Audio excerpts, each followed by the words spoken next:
Hello viewers, আসসালামু আলাইকুম রহমতুল্লাহি ওয়া বারাকাতুহু। আশা করি আপনারা সবাই ভালো আছেন। আপনাদের দোয়ায় আল্লাহর রহমতে আমি অনেকটাই ভালো আছি। তো ভিউয়ার্স, তন্ত্র মন্ত্র কার্যবিদ্যা চ্যানেলের পক্ষ থেকে আপনাদের সবাইকে জানাই শুভেচ্ছা ও স্বাগতম। তো ভিউয়ার্স, প্রতিদিনের মতো আবার নতুন একটি বশীকরণের আপডেট ভিডিও নিয়ে আমি আপনাদের মাঝে উপস্থিত হলাম। আশা করি ভিডিওটি আপনাদের সবারই ভালো লাগবে। তো ভিউয়ার্স, আজকে আমি আপনাদের মাঝে যে কারো বইয়ের সাথে সহবাস করার বশীকরণ নকশা নিয়ে উপস্থিত হয়েছি। এই নকশাটি প্রয়োগ করে আপনি আপনার নিজের ইচ্ছা মতো যে কারো বইয়ের সাথে আপনি সহবাস করতে পারবেন, মিলন করতে পারবেন এবং যে কারো বইয়ের দেহ ভোগ করতে পারবেন গোপনে। কেউ জানতে পারবে না, কেউ বুঝতেও পারবে না এই নকশাটি প্রয়োগ করে। এবং এই নকশাটি প্রয়োগ করে আপনি যে কারো ঘরের বউকে আপনি আপনার নিজের ইচ্ছা মতো আপনি ভোগ করতে পারবেন, নিজের ইচ্ছা মতো। এটা কেউ জানতে পারবে না, কেউ বুঝতে পারবে না। এবং মেয়ে নিজে থেকে আসবে আপনার কাছে, মেয়ে নিজে এসে আপনার কাছে ধরা দিবে। আপনাকে তাকে দেয় মুখ ফুটে সাহস করে বলতে হবে না। সে আপনার কাছে আসবে এবং সে নিজে থেকে এসে আপনাকে বলবে, এবং সে তার সাথে মিলন সহবাস করার জন্য আপনাকে বিছানায় ডেকে নিয়ে যাবে। তো এই নকশাটির দ্বারাই কিভাবে কি করলে আপনি যে কারো বউয়ের সাথে আপনি সহবাস করতে পারবেন এবং যে কারো ঘরের বউকে আপনি ইচ্ছা মতো আপনি ভোগ করতে পারবেন, এবং যখন খুশি হবে, যখন ইচ্ছা হবে, যতদিন খুশি, যতবার ইচ্ছা, নিজের ইচ্ছা মতো আপনি গোপনে মিলন সহবাস করতে পারবেন এই নকশাটি প্রয়োগ করে।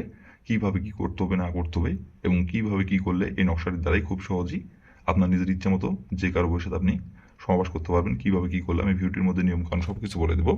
তার আগে ভিউয়ার্স, আপনাদের কাছে আমার হাত জোড় অনুরোধ, আপনারা যারা আমার চ্যানেলে নতুন দর্শক অথবা পুরাতন দর্শক, দয়া করে আমার চ্যানেলটিতে সাবস্ক্রাইব করবেন আর পাশে থাকা বেল আইকনটি বাজিয়ে দিবেন, যাতে করে নতুন কোনো ভিডিও আপলোড করা মাত্র আপনার মোবাইল স্ক্রিনে আপনি সঙ্গে সঙ্গে পেয়ে যান। আর অলরেডি যারা আমার তন্ত্র মন্ত্র কার্যকরিতা চ্যানেলে সাবস্ক্রাইব করে রাখছেন তাদেরকে আমি মন থেকে অসংখ্য অসংখ্য ধন্যবাদ জানাই। আর ভিউয়ার্স, আপনাদের কাছে আমার হাত জোড় অনুরোধ, দয়া করে ভিডিওটি আপনারা টেনে টেনে দেখবেন না। কারণ যদি টেনে টেনে অথবা স্কিপ করে দেখেন, যদি আপনি ভিডিওটির কোথায় কি বলবো সেটা বুঝতে পারবেন না, আর বুঝতে না পারলে কাজ করতে পারবেন না। তার জন্য দয়া করে বলছি, প্রথম থেকে শেষ পর্যন্ত মনোযোগ সহকারে দেখবেন ভিডিওটি, তাহলে নিয়মকানুন ভালোভাবে বুঝতে পারবেন। আর যদি টেনে টেনে অথবা স্কিপ করে দেখেন, তাহলে কোথায় কি বলবো বুঝতে পারবেন না, উল্টাপাল্টা কাজ করবেন, কাজের ফলাফল পাবেন না। আর এইগুলো কাজ অনেক ডেঞ্জারাস কাজ। যদি আপনি নিয়ম থেকে শস্যের দানা পরিমাণ যদি আপনি ভুল করেন, তাহলে কিন্তু কাজের ফলাফল পাবেন না গো। আর যেভাবে নকশাটা অঙ্কন করতে বলবো, যে নিয়মগুলো বলে দেবো, সেই নিয়মগুলো যদি অক্ষরে অক্ষরে পালন করে কাজ করতে পারেন, বন্দুকের গুলি মিস হলেও আপনার কাজের ফলাফল মিস হবে না। তো বেশ, কথা না বাড়ি কাজের কথায় ফিরে যাই। আর বেশ, আপনারা কিন্তু কাজ করার আগে অবশ্যই অনুমতি নেবেন, অনুমতি নিয়ে কাজ করবেন। যদিও আমি মন থেকে অনুমতি দিয়ে রাখি, তারপরও আপনারা অনুমতি নেবেন। আর অনুমতি নেবেন কীভাবে? কমেন্টে শুধু লিখবেন অনুমতি দেন, তাহলে মন থেকে অনুমতি দিয়ে দেবো, কোনো সমস্যা নাই। আর বিয়স, আপনারা যদি কোনো কারণবশত কাজ না করতে পারেন, তাহলে উপর আমার ইমো নাম্বার দেওয়া আছে, এই নাম্বারে আমার সঙ্গে কন্ট্যাক্ট করবেন, যোগাযোগ করবেন। আমি আপনাদের 100% গ্যারান্টি সহকারে কাজ করে দেবো, কোনো সমস্যা নাই। তো বিয়স, এই নকশাটি কোন দিনে অঙ্কন করতে হবে এবং কীভাবে কী করতে হবে না করতে হবে, এখন আমি নিয়মকানুন সব কিছু বলে দেবো। আপনারা একটু ধৈর্য সহকারে মনোযোগ দিয়ে দেখবেন এবং শুনবেন। তো প্রথমত দেখেন, স্ক্রিনে লাল কালি কলম দিয়ে নকশাটি সুন্দরভাবে অঙ্কন করা আছে। ঠিক স্ক্রিনে যেমন করে লাল কালি কলম দিয়ে অঙ্কন করা আছে, নকশাটি ঠিক স্ক্রিনের মতো করেই আপনাদের এই নকশাটা অঙ্কন করতে হবে। যেখানে যেটা লেখা আছে, যেখানে যেটা ফোঁটা দেওয়া আছে এবং যেখানে যেভাবে লেখা আছে সেখানে সেভাবেই লিখতে হবে। যদি একটু চুল পরিমাণে যদি এদিক সেদিক করেন, তাহলে কিন্তু কাজের ফলাফল পাবেন না গো। স্ক্রিনে যেমন করে অঙ্কন করা আছে তেমন করে অঙ্কন করতে হবে। আর এই নকশাটি অঙ্কন করতে হবে গোপনীয়ভাবে। নকশাটি অঙ্কন করার সময় কেউ যদি দেখে ফেলে যে আপনি এই নকশাটি অঙ্কন করতেছেন, তাহলে কিন্তু আপনার ক্ষতি হবে। গোপনীয়ভাবে এই নকশাটি অঙ্কন করতে হবে, কেউ যাতে না দেখতে পারে, কেউ যাতে না বুঝতে পারে। আর নকশাটি যখন অঙ্কন করবেন, তখন অবশ্যই শরীর পাক রাখবেন, শরীর পাক রেখে নকশাটি অঙ্কন করবেন। আর এই নকশাটি অঙ্কন করতে হবে কিন্তু লাল কালি কলম দিয়ে অঙ্কন করতে হবে। লাল কালির জায়গায় যদি অন্য কোনো কালারের কলম দিয়ে নকশাটি অঙ্কন করেন, কাজের ফলাফল কিন্তু পাবেন না গো। লাল কালির কলম দিয়ে স্ক্রিনে যেমন করে অঙ্কন করা আছে তেমন করে অঙ্কন করতে হবে। আর এই নকশাটি অঙ্কন করতে হবে সপ্তাহের সোমবার দিনে। সোমবার দিনের যে কোনো সময়, যে কোনো টাইমে এই নকশাটি আপনারা অঙ্কন করতে পারবেন। আর সোমবার দিন ছাড়া বাদ বাকি সপ্তাহের অন্য কোনো দিনে যদি আপনারা এই নকশাটি অঙ্কন করেন, মঙ্গলবারে অথবা দেখা যাচ্ছে রবিবারে অথবা দেখা যাচ্ছে শুক্রবারে অথবা বুধবারে যদি অঙ্কন করেন, কাজের ফলাফল পাবেন না গো। এক কথায় সোমবার দিনেই এই নকশাটা অঙ্কন করতে হবে। আর সোমবার দিনের যে কোনো টাইমে, যে কোনো সময় আপনি এই নকশাটা অঙ্কন করতে পারবেন, কোনো সমস্যা নাই। তো বেশ, প্রথমত আপনি সোমবার দিনের যে সময় আপনি এই নকশাটা অঙ্কন করবেন, সেই সময় যদি আপনার শরীর না পাক থাকে, তাহলে আগে আপনি আপনার শরীর পাক পবিত্র করে নেবেন।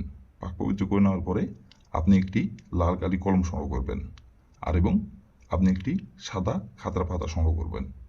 করে নেওয়ার পরে যে জায়গায় বসে থেকে নকশাটা অঙ্কন করলে কাকপক্ষেও টের পাবে না, মানুষ তো দূরে গেছে, মানুষ তো দেখতে পাওয়া এটা দূরে গেছে, কাকপক্ষেও টের পাবে না।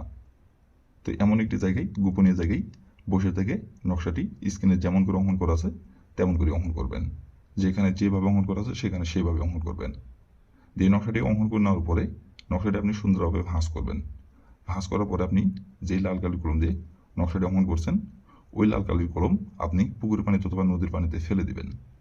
ফেলে দেওয়ার পরে ওই নকশাটি আপনার ডাইন হাতে নিয়ে আপনি যার বউয়ের সাথে আপনি মিলন করতে চাচ্ছেন, সহবাস করতে চাচ্ছেন, এবং যে নারীকে আপনি ভোগ করতে চাচ্ছেন, এবং যে নারীকে আপনি পছন্দ করেন, এবং যে নারীর সাথে আপনি সহবাস করতে চাচ্ছেন, সেই নারীর শরীরে আপনাকে ওই নকশাটি কলা কৌশলে যেভাবেই হোক একবার স্পর্শ করতে হবে। নকশাটি যেভাবে হোক কলা কৌশলে একবার স্পর্শ করতে হবে তার শরীরে, পিছন থেকে হোক, সামনে থেকে হোক, সাইড থেকে হোক, যেভাবেই হোক একবার খালি কলা কৌশলে স্পর্শ করবেন। স্পর্শ করার পরে ওই নকশাটি নিয়ে এসে আপনি পুকুরের পানিতে অথবা নদীর পানিতে ফেলে দিবেন। আর ফেলে দেওয়ার সময় শুধু তার নাম ধরে আপনি 3 বার বলবেন। অমুকের স্ত্রী, অমুকের জায়গায় তার স্বামীর যে নামটি সেই নামটি উল্লেখ করবেন। অমুকের স্ত্রী আমার বিছানায় ছুটে আয় সহবাস করার জন্য, এভাবে শুধু 3 বার বলবেন। অমুকের জায়গায় তার স্বামীর নামটি বসাবেন। আপনি যার বউয়ের সাথে মিলন করতে যাচ্ছেন, সহবাস করতে যাচ্ছেন, তার যেই নাম সেই নামটি বসাবেন, তার স্বামীর নামটি বসাই ওইখান থেকে আপনি এভাবে 3 বার বলে আপনি পুকুর পানিতে অথবা নদীর পানিতে নকশাটি আপনি ফেলে দিয়ে চলে আসবেন। আসার পর আপনি 3 ঘন্টা অপেক্ষা করবেন। 3 ঘন্টার মধ্যেই সে নিজে থেকে আপনার কাছে ছুটে আসবে এবং সে নিজে থেকে এসে আপনার সাথে সহবাস করার জন্য আপনাকে বিছানায় ডেকে নিয়ে যাবে এবং সেই সহবাস করার জন্য আপনাকে নিজে এসে বলবে এবং সহবাস করার জন্য এবং তার সাথে মিলন সহবাস করার জন্য আপনাকে বিছানায় ডেকে নিয়ে যেয়ে নিজের ইচ্ছায় কাপড় খুলে দেবে এবং সে নিজে থেকে আপনার কাছে এসে ধরা দিবে। আর তারপর থেকে আপনি যখন ইচ্ছা হবে, যখন খুশি হবে, যেখানে ডাকবেন সেখানেই ছুটে চলে আসবে সহবাস করার জন্য। শুধু মুখের কথা বলবেন, ছুটে চলে আসবে। আর প্রথমত 3 ঘন্টার মধ্যে সে নিজে এসে আপনাকে বলবে এবং সে নিজে থেকে আপনাকে বিছানায় ডেকে নিয়ে যাবে এবং সে নিজেই এসে আপনার কাছে ধরা দেবে গোপনে। কেউ জানতে পারবে না, কেউ বুঝতেও পারবে না। তো এই ছিল আমার ভিডিও। ভালো লাগলে লাইক, কমেন্ট, শেয়ার করবেন। আর দয়া করে আমার তন্ত্র মন্ত্র কার্যকরিতা চ্যানেলের পাশে থাকবেন। আসসালামু আলাইকুম রহমতুল্লাহি ওয়া বারাকাতুহু।